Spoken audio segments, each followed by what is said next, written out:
भाषा यानी हिंदी यानी कि मातृभाषा, उस पर बातचीत करेंगे।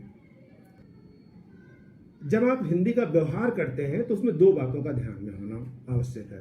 पहला ये कि जब कोई वाक्य आप बोलते हैं तो उसको ठीक होने के लिए एक तो वो दो रूप होगा। पहला ये कि वो व्याकरण की दृष्टि से सही है, यानी कर्ता जहाँ है कर्ता, क्रिया जहाँ है क्रिया, विशेषण जहाँ है विशेषण, कर्म जहाँ है कर्म, उस हिसाब से उसका होना चाहिए स्थानापन्न मतलब शब्दों का।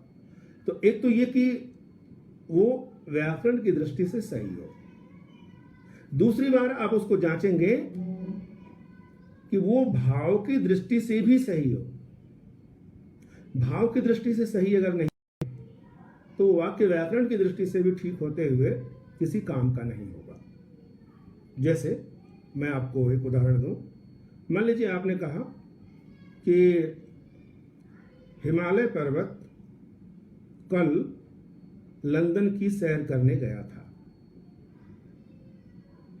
मान लीजिए आपने ये वाक्य कहा। या एक हवाई जहाज लंदन में अपने लिए किराए का मकान ढूंढ रहा था। ये वाक्य बिल्कुल सही है व्याकरण की दृष्टि से। व्याकरण की दृष्टि से इसमें कोई दिक्कत नहीं है। लेकिन जब आप भाव की दृष्टि से जांचेंगे, टूल जो आपके पास है व्याकरण की दृष्टि से और फिर भाव की दृष्टि से, तो पता चलेगा कि आप न जाने क्या कह गए। ये कभी संभव ही नहीं है।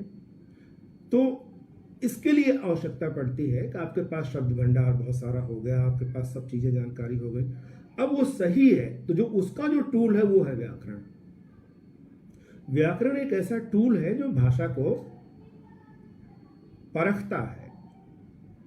उसका वो जैसे सोने की परख करते हैं ना कसौटी पर, तो व्याकरण जो है वो भाषा की कसौटी है। और दोनों मिलकर जब भाषा का मेल व्याकरण से होता है तब साहित्य का निर्माण होता है। इसलिए कोई भी चीज व्याकरणिक दृष्टि से भी ठीक होना चाहिए और उसके बाद वो भाव तो होना ही चाहिए। अब आजकल देखा होगा बहुत सारे लोग तर्क करते हैं। अभी हमारे एक मित्र ने उसको फेसबुक पर भी लगाया था।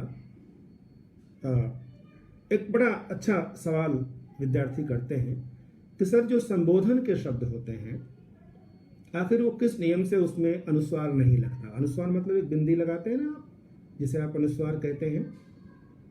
दो शब्द हैं चंद्रबिंदु और दो मतलब रूप है चंद्रबिंदु और अनुस्वार। तो जब आप बोलते हैं कहते हैं साथियों, दोस्तों, मित्रों, भाइयों, बहनों, तो आप देख रहे होंगे किसमें नासिक यानी नाक से ध्वनि नहीं निकल रही है। लेकिन आज 100% लोग भाइयों, बहनों, दोस्तों, मित्रों इस तरह से कहते हैं, जो व्याकरण की दृष्टि से गलत माना जाता है। अब आप प्रश्न पूछ सकते हैं, तर्क कर सकते हैं, सर क्यों गलत है? तो प्रधानमंत्री तक भी बोलते हैं मित्रों, भाइयों और बहनों, साथियों, दोस्तों, क्लास में टीचर भी यही बोलते हैं। ठीक है, बोलना एक अलग बात है। मैं जो बता रहा हूँ ये कि व्याकरण की दृष्टि से वो ठीक है कि नहीं है और फिर क्यों ऐसा है। आप बोलिए, बोलने की बात नहीं है, लेकिन जानिए तो सही। आपको जानना जरूरी है। प्रचलन में क्या है इसको छोड़ दीजिए। अब संबोधन में अनुस्वार नहीं लगता, यह कोई विकल्प नहीं है, यह नियम है व्याकरण का। अब अगर आप व्याकरण का नियम तोड़ते हैं तो आप कहते हैं कि नहीं जो बोला जाता है वही ठीक रहता है, तो ऐसा नहीं होता। आप कई बार जब बोलते हैं और लिखते सही हैं। अब जैसे मान लीजिए आप बोल रहे हैं, ग्रामीण दृष्टि से कुछ बोलते हैं तो कहते हैं कि तुम्हारी कौन सी जाति है। अब जाति बोलते हैं, मगर जब आप लिखते हैं तो छोटी की मात्रा लगाते हैं, लेकिन जाति का उच्चारण आप नहीं करेंगे, उसको जाति कहेंगे।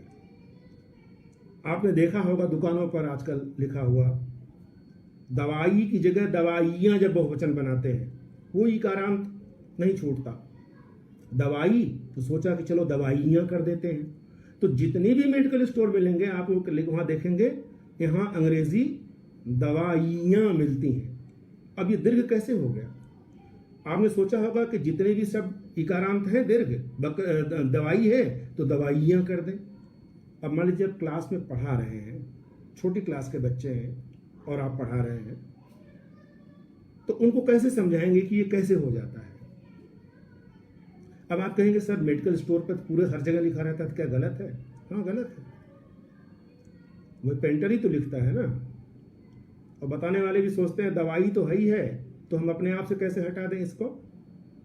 तो होता ये है, आप यूं समझिए कि जितने भी इकारांत शब्द होते हैं, जितने भी इकारांत, ऐसे बनाइए नियम जैसा है, जब हम उसका बहुवचन बनाएंगे तो उसकी मात्रा छोटी हो जाएगी, यानी ह्रस्व हो जाएगी, यानी उसके पीछे से हो जाएगी। जैसे आप समझा पाए कि अगर कोई इकारांत है, यानी दीर्घ ई से, बड़ी ई से खत्म होता है कोई शब्द, और जब उसका हम बहुवचन बनाएंगे तो उसकी मात्रा उसके पीछे आ जाएगी, यानी कि ह्रस्व हो जाएगा। जैसे लड़की है तो लड़कियां, बकरी है तो बकरियां, नदी है तो नदियां, ऐसे ही दवाई है तो दवाइयां। सीधा सा नहीं। लेकिन होता यह है कि हम जो लोक प्रचलित है उसको ज्यादा मान लेते हैं, जो सही है उस तरफ ध्यान नहीं देते। अब सामान्य बात करते करते हम लोग विशेष बात की तरफ बढ़ेंगे, भाषा के रूप को आगे देखते हुए। तो संबोधन वाली बात जैसे हम लोग कर रहे थे, अब आप देखेंगे जब हम संबोधन में बिंदी लगा देते हैं दोस्तों, तो अब दोस्तों कहते ही उसके आगे कुछ और चाहिए। दोस्तों ने आग्रह किया, दोस्तों की बात सुनो, भाइयों को बुलाओ। यानी जैसे ही आप अनुस्वार लगा के बोलेंगे तो उसमें कोई ना कोई परसर्व की डिमांड होगी, की, ने की, को की, इस तरह की डिमांड होगी। लेकिन जब आप बिना अनुस्वार के बोलेंगे तो वो डिमांड उसमें नहीं होगी। जब आप कहेंगे दोस्तों मैं आपके सामने हूं, बड़ा अच्छा चलता है इसमें एक वो मैं कहूँ मजाक है थोड़ा सा, कि भाव को नहीं समझने के कारण कई बार लोग, मैं अरुणाचल प्रदेश में था तो वहाँ एक केरल के प्राध्यापक थे, उन्होंने मुझे बड़े गंभीर, अंग्रेजी के थे वो, बहुत ही गंभीरता से बुलाया और अपने पास बैठाया और बोले कि शंभुनाथ जी एक चीज़ बताइए कि जैसे बोलते हैं कि तशरीफ रखिए और कहते हैं कि तशरीफ रखिए और कुछ रखता नहीं है, ये क्या मतलब हुआ? मैंने कहा कि क्या मतलब? तो बोले कुछ रखने के लिए कह रहे हैं ना। तो वो कहे कि उन्होंने कहा कि हाँ कहते हैं ना। तो मैंने कहा सर आप अंग्रेजी में जब बोलते हैं I am going to speak, तो आप कहीं जा रहे थोड़ी होते हैं, भाई मंच पर खड़े होते हैं और आप कहते हैं I am going to speech, I am going to deliver my lecture, तो आप कहीं जा रहे होते हैं क्या? तो इसीलिए जब हिंदी में हम उसको कन्वर्ट करते हैं तो हम कहते हैं कि अच्छा अब मैं बोलने जा रहा हूं। ये वाक्य ध्यान दीजिएगा, हिंदी का वाक्य नहीं है। जब आप कहते हैं कि मैं बोलने जा रहा हूं तो ये हिंदी का वाक्य नहीं हुआ, ये अंग्रेजी का अनुवाद कर रहे हैं। जैसे गुड मॉर्निंग को आप सुप्रभात कर देते हैं तो सुप्रभात हिंदी का नहीं हुआ, अंग्रेजी का अनुवाद हुआ। अब ये 2 दिन पहले आपने अनुवाद पर कुछ लेक्चर सुना था, आपको बड़ा इंटरेस्टिंग लगा होगा। तो चूंकि अनुवाद हमारा विषय नहीं है, नहीं तो उस पर भी हम लोग बात करते। जब हम हिंदी से अनुवाद करते हैं तो वो जो हिंदी में शब्द आता है वो बड़ा कृत्रिम होता है। जैसे एक उदाहरण देखें आप, अंग्रेजी में एक शब्द है फूड ग्रेन। तो फूड ग्रेन का मतलब हमने जो अनुवाद किया हिंदी में जो चलता है सरकारी अनुवाद, वह खाद्यान्न है। अब खाद्यान्न कृत्रिम अनुवाद है, वो शब्द है ये, भाई उसके लिए हमारे यहाँ अनाज है, तो हम अनाज का सीधे प्रयोग ना करें, खाद्यान्न पे क्यों जाए। जो हम अंग्रेजी से आते हैं, हाँ, तो वो जो सर कहते हैं कि तशरीफ रखिए और कुछ रखता भी नहीं है। मैंने कहा सर रखने वाली कोई बात नहीं है तो अच्छा हुआ, वरना हमारे यहाँ तो उधर अलीगढ़ वाले जब बोलेंगे कि साहब तशरीफ का टोकरा रखिए, तब आप और घबरा जाएंगे कि यार ये टोकरा रखने के लिए कह रहा है और कुछ भी नहीं रख रहा है। तो ये भाषा की अभिव्यक्ति की अपनी एक ताकत होती है। तो जैसे मैंने कहा संबोधन में अनुस्वार नहीं लगता। और मित्रों, साथियों, दोस्तों, विद्यार्थियों, भाइयों बहनों, प्रैक्टिस करें। प्रयोग से आप सफल होते हैं। और देखिए, हिंदी भाषा की सबसे बड़ी खूबसूरती यही होगी कि जहाँ तक हो सके उसको व्याकरण की दृष्टि से और भाव की दृष्टि से ठीक ठीक बोलें। एक अध्यापक हैं आप, अध्यापक होने के नाते आप कॉपी किए जाते हैं, आप मार्क किए जाते हैं, आप दूसरों की निगाह में आते हैं। जब आप क्लास में खड़े होते हैं तो आप सबको भले न देख रहे हो, लेकिन आपको तो सभी देख रहे होते हैं। इसलिए आपसे जो कुछ भी निकलता है वो मानक होता है, होना चाहिए। होता है कि नहीं? होना चाहिए। और वो मानक तब जब होगा जब आप व्याकरण का आधार ग्रहण करेंगे। और ध्यान दीजिए, साहित्य हिंदी की जो पहली सीढ़ी है भाषा और व्याकरण, अगर पहली सीढ़ी को इग्नोर कर दिया आपने तो अगली सीढ़ी आप सही ढंग से नहीं कर पाएंगे व्याख्यायित। जैसे मैंने कहा कि शर्ट का पहला बटन अगर आप ठीक नहीं बंद करते हैं, पूरी सेटिंग खराब होगी। पहला बंद होगा, सब ठीक होगा। तो हिंदी हमें 3 स्तरों पे सुधारती है। एक तो भाषा का संस्कार, फिर दूसरे साहित्य का संस्कार, और तीसरे अगर आप कवि भी हैं, मान लीजिए साहित्यकार भी हैं, तो तीसरा एक और जो शीर्षस्थ संस्कार भाषा का हो सकता है वो स्वरूप है। कवि होना मानव होना भाग्य है, कवि होना सौभाग्य। जिन उनकी नीरज की पंक्ति है ये, हालांकि पंक्ति इनकी अनुवाद की है। कितना बढ़िया अनुवाद किया। आप लोग अनुवाद पे जब क्लास करे होंगे तो देखे होंगे उसमें कि वो एक बहुत अच्छा ये संस्कृत का श्लोक है, मुझे अगर याद आ गया तो। हाँ, नरत्वम दुर्लभम लोके, दुनिया में मनुष्य होना बहुत दुर्लभ है। नरत्वम दुर्लभम लोके, और विद्या तत्र से दुर्लभा, उससे ज्यादा दुर्लभ है पढ़ा लिखा मनुष्य होना। मनुष्य होना दुर्लभ, फिर पढ़ा लिखा मनुष्य होना दुर्लभ। और कवित्वम दुर्लभम तत्र, उसमें पढ़े लिखे में कवि हो जाना अत्यंत दुर्लभ है। और उन कवियों में भी प्रतिभा तत्र से दुर्लभ, प्रतिभावान कवि होना बहुत ही दुर्लभ है। तो ये इसका अनुवाद कर दिया नीरज ने, बड़ा अच्छा अनुवाद किया कि मानव होना भाग्य है, कवि होना सौभाग्य। तो मनुष्य हैं आप, भाषा भी आपके पास है, व्याकरण से परिमार्जित है, और फिर आप साहित्य पढ़ने जाते हैं। साथियों, जब आप साहित्य के अध्ययन में प्रवृत्त होते हैं तो ये भाषा और व्याकरण आपका बहुत सहयोगी होती है। जिसके पास भाषा अध्ययन की पूंजी है, और भाषा अध्ययन की वह पूंजी व्याकरण से परिमार्जित और परिष्कृत है, वो साहित्य का अच्छा विद्यार्थी हो सकता है। विद्यार्थी मतलब पूरे जीवन सीखता है वो। अध्यापक हो गए तो आप विद्यार्थी हैं, हो सकता है, मेरा ऐसा मानना है। अब आप देखेंगे बहुत सारी चीजें जो व्यवहार में आती हैं उसे हम ध्यान नहीं दे पाते। मान लीजिए मैं एक शब्द देता हूं, अगर अंतः प्लस राष्ट्रीय, अंतः और प्लस राष्ट्रीय अगर मिला देंगे तो कौन सा शब्द बनेगा?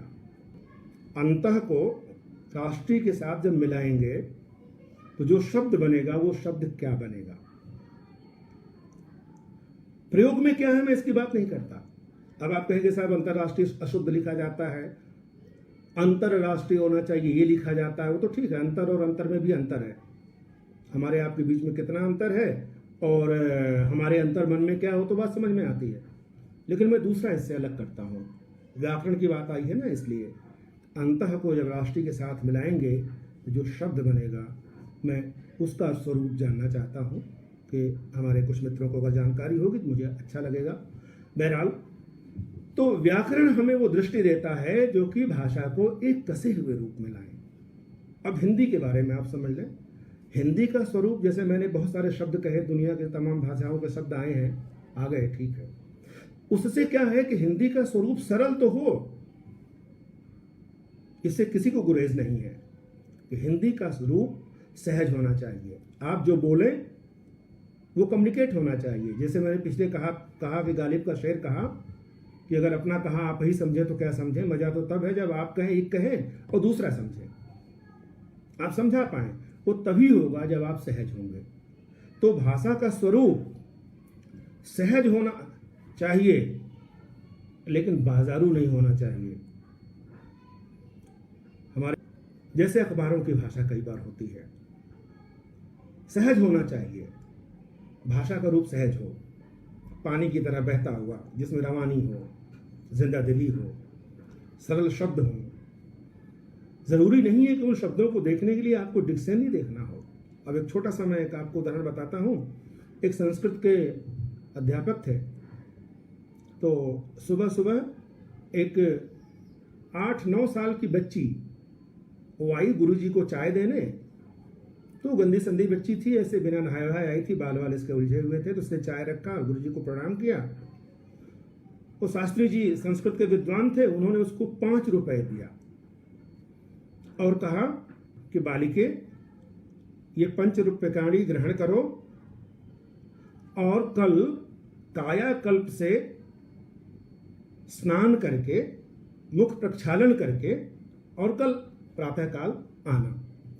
अब वो बच्ची समझी नहीं कि गुरुजी क्या कह रहे हैं। अब पैसे दे रहे हैं तो रख ली, जाकर अपनी मम्मी को दे दी। तो उसकी मम्मी ये समझी कि गुरुजी ने कुछ मंगाया होगा, तो वो गई।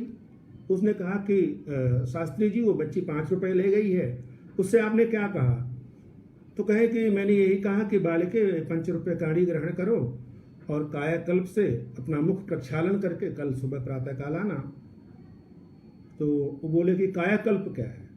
अब आप बहुत सारे तमाम मित्रों को बड़ा आश्चर्य होगा जानकर कि जो हम लोगों के पहले ज़माने में आता था लाइफ बॉय साबुन, तो लाइफ बॉय साबुन को बॉय की स्पेलिंग देख लीजिएगा, BUOY है ना, अलग है वो लाइफ बॉय। तो अगर उस लाइफ बॉय की अगर हिंदी हम करेंगे तो कायाकल्प होगा।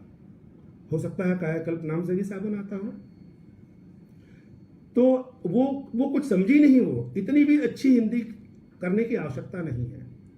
उसी शास्त्री जी से एक विद्यार्थी ने पूछ लिया कि गुरुजी, ये जो बल्ब है, बल्ब ये इसको हिंदी में क्या कहते हैं? बिजली का बल्ब अंग्रेजी का शब्द है ना। उन्होंने कहा कि वत्स, ये विद्युत पिंड है और प्रकाश रश्मियां विकीर्ण होकर इसमें से तम का विनाश करती हैं। अब आप देखें, प्रकाश रश्मियां विकीर्ण कर तम का विनाश करने वाला विद्युत पिंड अर्थात बल्ब। इतनी भी व्याकरण की कसौटी पर भाषा को नहीं कसा जाना चाहिए। इसीलिए कहा जाता है संस्कृत में जब एक मात्रा भी लगाते हैं ना आ की, तो उसमें भी एक सूत्र पढ़ते हैं। दीर्घीकरण करते हैं तो एक सूत्र पढ़ते हैं। कुछ हटाना होता है तो पूरा सूत्र पढ़ते हैं। मैं इस तरह का आग्रह तो नहीं करता हूं, लेकिन अब सवाल होता है कि जब इस तरह का आग्रह नहीं करते हैं तो क्या मैं व्याकरण से उसे मुक्त करना चाहता हूं? नहीं।